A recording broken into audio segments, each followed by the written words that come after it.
we will begin to free our minds by breaking down money into its functional aspects. Instead of thinking money, we shall think MOEUOASOV. What does that mean? MOE stands for medium of exchange. Money was invented to solve a problem known as the coincidence of wants. If you sell beer and I sell cows, it's difficult for us to trade directly by exchanging cows for beer. A medium of exchange is an intermediary instrument used to facilitate the trade of goods and services between parties.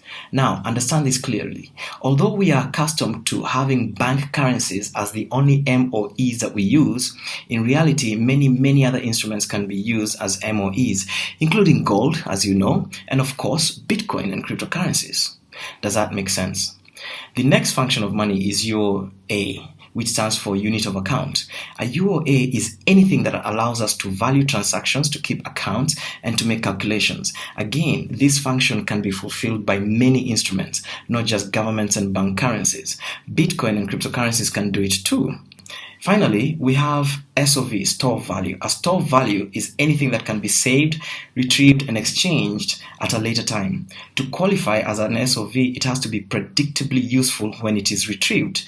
That means it retains purchasing power into the future without losing this value via inflation, forgery, overprinting, quantitative easing, and so on, or without losing it by extinction, such as by rotting, burning, water damage, loss of confidence, and so on.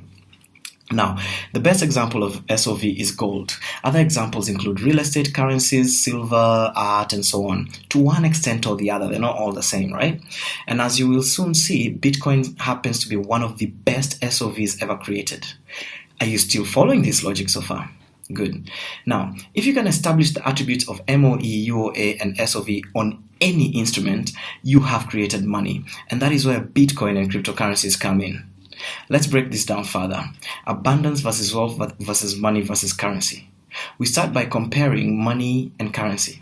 Most people think that currency is money, and they're wrong. Currency is not money, but money can be currency. Both money and currency are MOEs and UOAs, and all MOEs and UOAs must be portable, durable, divisible, and fungible for them to be, considered as currency or money. Okay. Now, fungible means that the dollar in my pocket is the same as the dollar in your pocket. If the dollar in my pocket had a different value and was treated differently from the dollar in your pocket, shopkeepers and traders would not be able to blindly trust all dollars. And so money and currency must be fungible, in addition to everything else we've said. Now, money and currency are the same in everything we've talked about, but they are different in one aspect, and that is the SOV aspect, the store of value.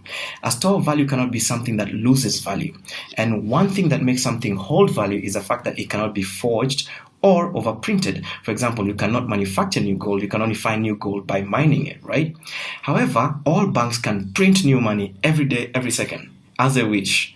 Yeah, thus creating inflation and loss of purchasing power. By the way, that's where inflation comes from. It comes from money being printed more and more and more.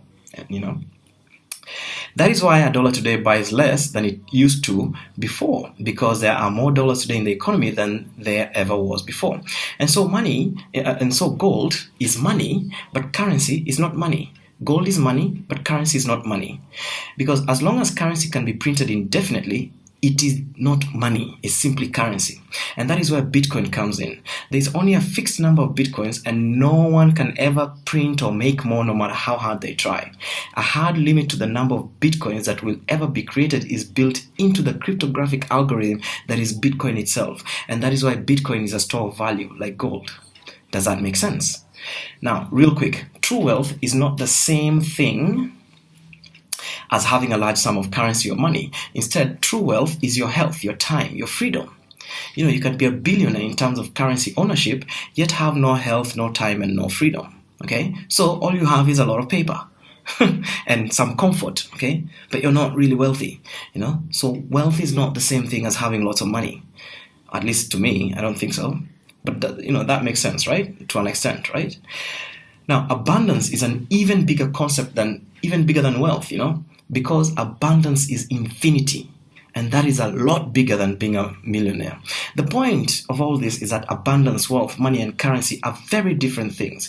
The current monetary, industrial, and banking system works by tricking us into believing that they are one and the same thing. This is one of the ways it works. No? Now, so you need to see through the lie. They're not the same thing. But wait, there's more. Let's now seek to understand the fundamental structure of all monetary systems.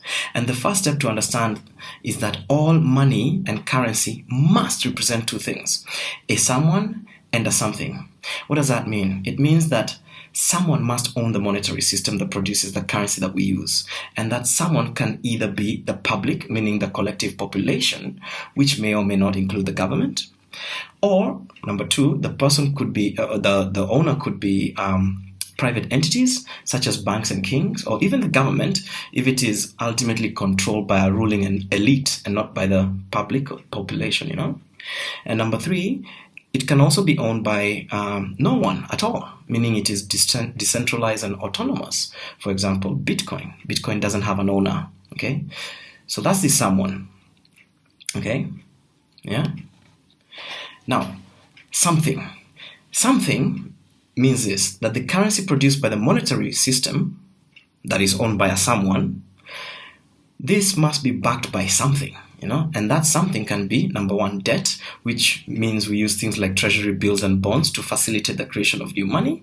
Number two, it can be backed by an asset. For example, back in the old days when currency was backed by gold. Number three, it can be backed by, it can be productivity based.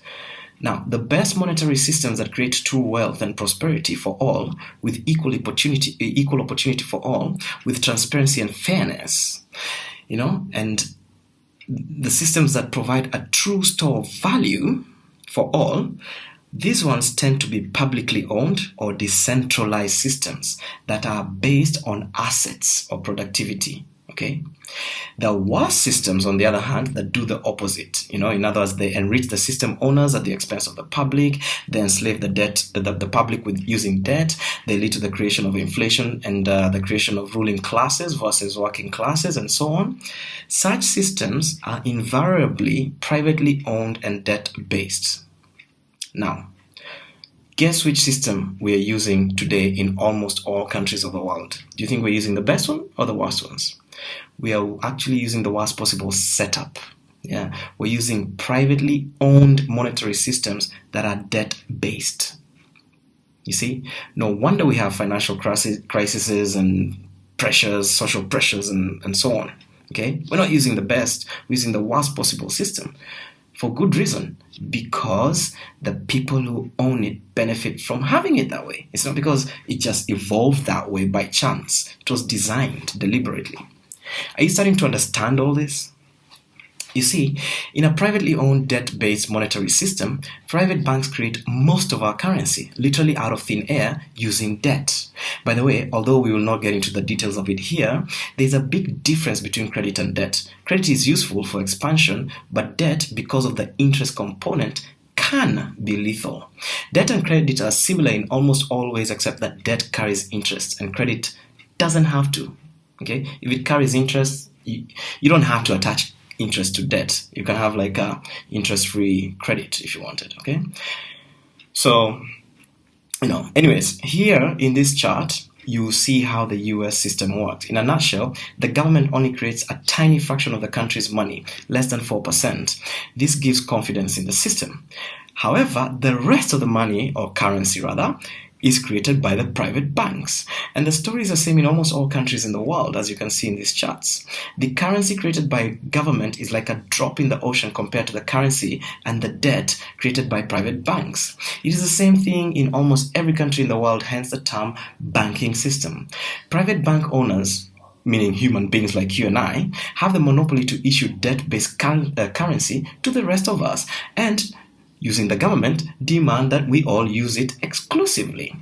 This is the system that is now prevalent worldwide, and this is not a conspiracy theory. As you can see here in this New Scientist article, a scientific computer modeling study by 3 complex system theorists at the Swiss Federal Institute of Technology in Zurich shows that a relatively small group of companies, mainly banks, have disproportionate power over the global economy. This study showed that less than 1% of the companies were able to control 40% of the entire network. That's the ratio, okay? Now, the top 20 companies, by the way, in this little pyramid of ours, includes Barclays Bank, JP Morgan Chase and Company, Goldman Sachs Group, and so on. Now, ask yourself this. How do you think that happened? Do you think it's because the bankers are the hardest working people on the planet? Not at all.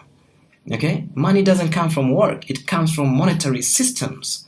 This is the hardest thing to understand. Money doesn't come from work. It comes from monetary systems. And it is because this group or this whatever owns the system that creates the currencies that the rest of us have to use. That's why they're in that position. It is like owning the water supply or the air supply of the planet. Of course you will be powerful. So the sad but funny thing is that even most politicians and presidents don't actually understand this stuff. They're just puppets and pawns in the game. They play the political game from the grassroots and they rise up and finally they're noticed by, a few of these elites. They're given campaign funds. They win an election. They stay there for 4 years or whatever it is, 1 or 2 terms. Then they leave, Whereas the people that have the real legacy, the ones that stay there for generations and generations, are the banking cartels. They endure on through all sorts of political changes, you see. They own the political system. Are you understanding this? And this brings us to Bitcoin, cryptocurrencies, and why these old powers are afraid of this new money revolution. In the old system, central governments and private banks created trust by enforcing the concept of legal tender, which means coins or banknotes that must, had to be accepted if offered for payment, and we all had to use the same coins and notes. In other words, the term legal tender means that if I have a shop and you come and take something from my shop and you pay me with the legal tender, the coins or the notes of that area or whatever, I have to accept it. I don't have a choice. That's the concept of legal tender, okay? That's what legal tender means. It started a long time ago in the age of monarchies. That is how monarchies started to guarantee these papers and coins. So this system by design is hierarchical. It's like a pyramid with the elites at the top, okay, owning the system and so on and enforcing it. And the public is at the bottom and so on, okay? Or you can look at it this way. The elite is in the center and the public is on the outside, the outer edges. However, under the new money revolution that is Bitcoin and so on, distributed blockchains are the ones that create unbreakable peer-to-peer trust. Trust is enforced by the blockchain, not by the banks or the monarchy or the government or central authorities. It is enforced technologically by mathematics, by algorithms that reinforce each other, and by distributing these algorithms across computers all over the planet so that they also check each other. So it's not just the math that is checking, it's the fact that even if you manage to corrupt the math, the other ones in the other different computers all over the planet will notice when the corruption has happened, and they will not allow it. And so no banks and governments and central authorities are required when you start using the blockchain, okay? The system is flat. It becomes flat. Instead of hierarchical like a pyramid, it becomes flat. It becomes decentralized. It becomes autonomous, not owned by anyone. And it is not debt-based. Therefore, it is not inflationary. It doesn't create inflation. Now, let's consider fiat currencies versus cryptocurrencies. As you can see here in this chart that shows all the properties and functions of money that we saw earlier, cryptocurrencies actually are better than fiat currencies and arguably better than gold, because it's very difficult to buy pizza online with gold, but you can do it with Bitcoin. So that is what I learned in my journey into the money matrix, okay?